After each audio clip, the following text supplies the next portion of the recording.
Hello friends and welcome back to my channel. My name is Katelyn from Florals.com and welcome back to another episode of Stamping for Scrapbookers. Today the theme is pop culture, which I know I personally struggled with. I don't have a ton of super themed stamps. I like generic stamps.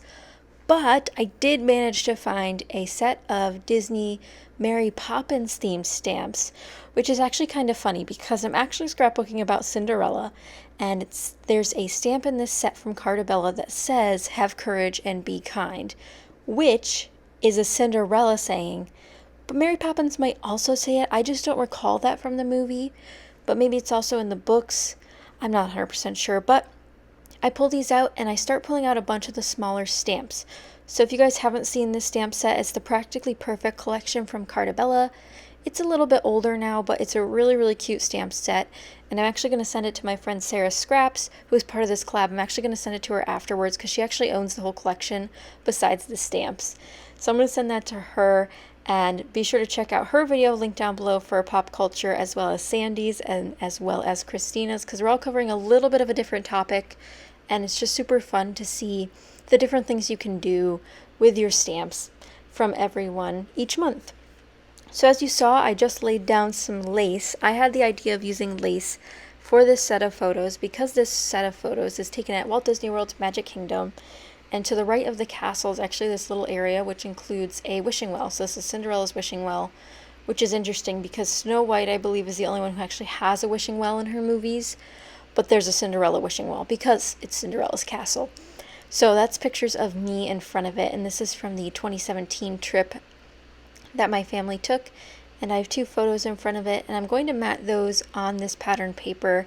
And as you guys might notice if you've watched some of my videos previously this month, this is my August How to Kill a Kit with Style for the month of August 2020, and I've adored using it. It's been definitely a wild ride. I'm dwindling down on the rest of it, and I really want to try to finish it, so be sure to subscribe to see some more layouts in the month of August. And what's really fun is if you watched my video yesterday, which was the Stamp With Me collab, I do a very similar design, but switch it up a little bit. So if you guys want to see that, I'll have that linked down below, as well as the August 2020 playlist, so you guys can see all the layouts I've created with the August 2020 playlist. And while I am mounting these photos on some blue cardstock, I'm also using that beautiful floral 6x6 paper, which is from the Pink Fresh Studio Joyful Day collection, which is the same collection that the background and the couple of pieces of ephemera I have are from, which was the base of my kit this month. So you can see I have the lace, I have that little die cut in the center, which is a wreath with a bow inside. Those are essentially pop-outs. I could take them apart, but I've kept them together this long. I might as well use them together. I have a couple floral die cuts out, and now I'm moving on to these enchanted stickers, which are from the lovely, I think it's just called Enchanted collection from Simple Stories. And I'm putting the white ones on blue cardstock and the silver ones on white cardstock. Since they're clear stickers, normally I'd use them as is, but with lace, I can't exactly stack a sticker on top without needing extra glue under it for it to stay in place. So I fussy cut all of those out of the blue cardstock and out of the white cardstock and sort of start creating my own die cuts. And you can do the same exact thing with stamps.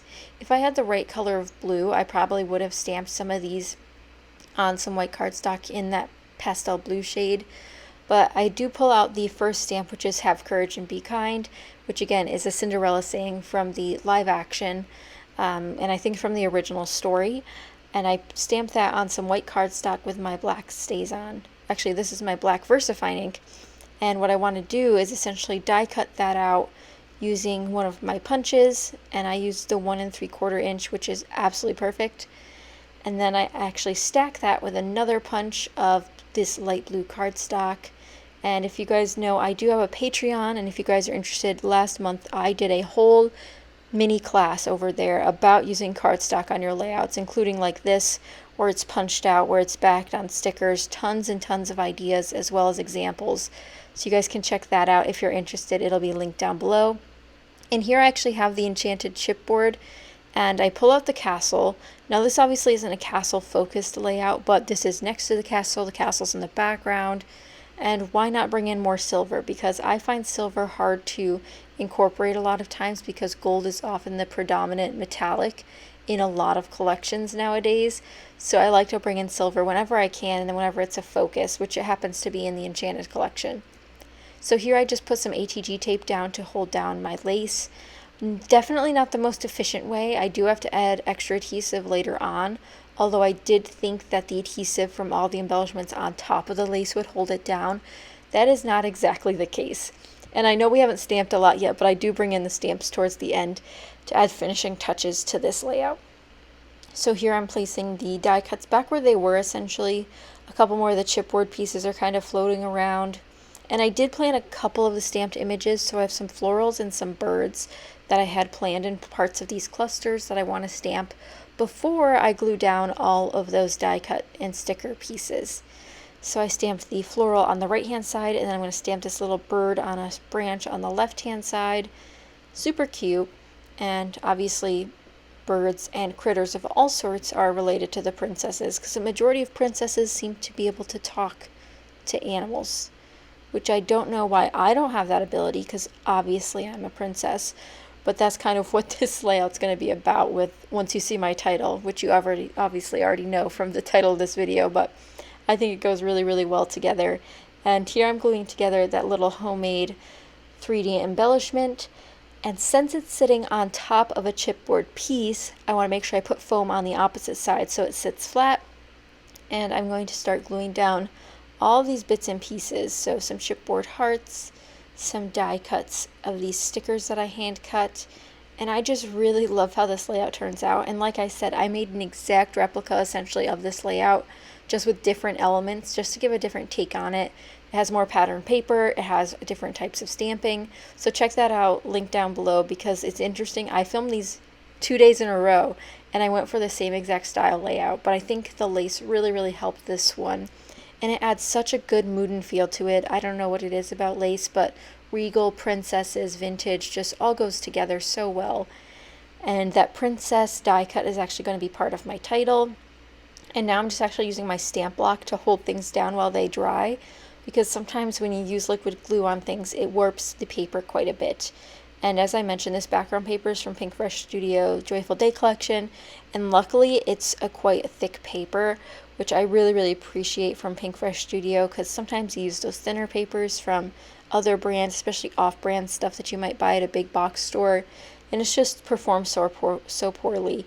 And I really wish all of them were high quality and were nice like Pink Fresh Studio. And then sitting on my desk, I had found this die cut the other day, which must have fallen out when I was working on some previous Disney layouts, and it says Wish, which is in the perfect shade of light blue, and I end up pulling that out. It's from Simple Stories Say Cheese 3, I believe. I don't even know what number they're up to, but I know they did just release or tease their new Simple Stories Disney-esque collection, so I am looking forward to eventually getting that probably one day.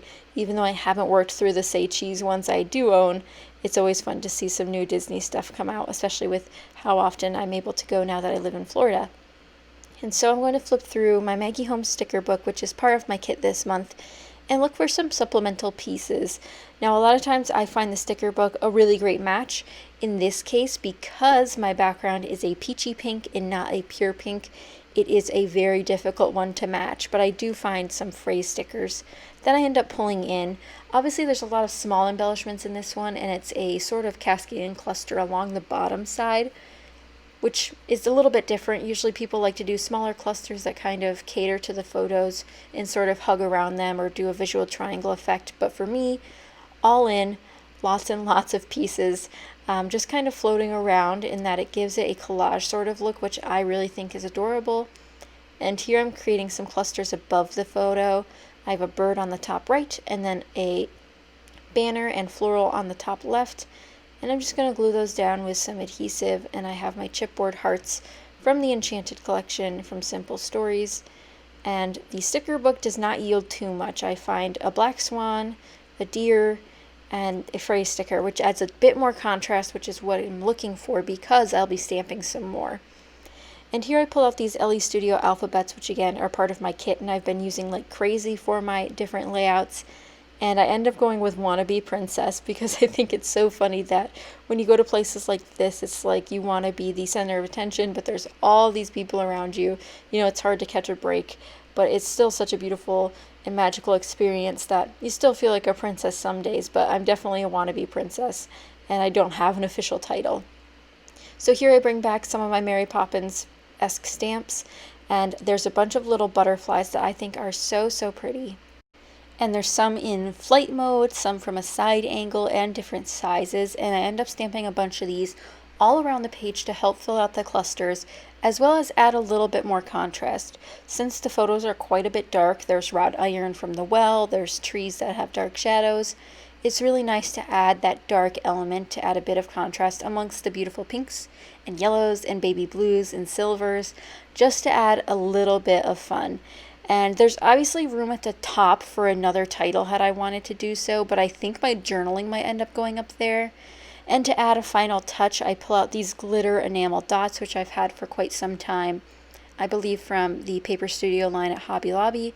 And I put these all over because they're so great at adding a little bit of glitz and glam, and I end up finishing the sheet, which is just another win for me this month.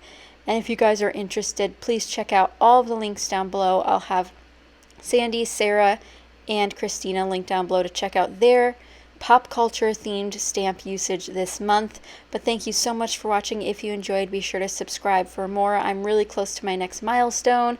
I'll also have the playlist linked down below in case you guys are interested in checking them out, as well as educational resources for taking action for the Black Lives Matter movement.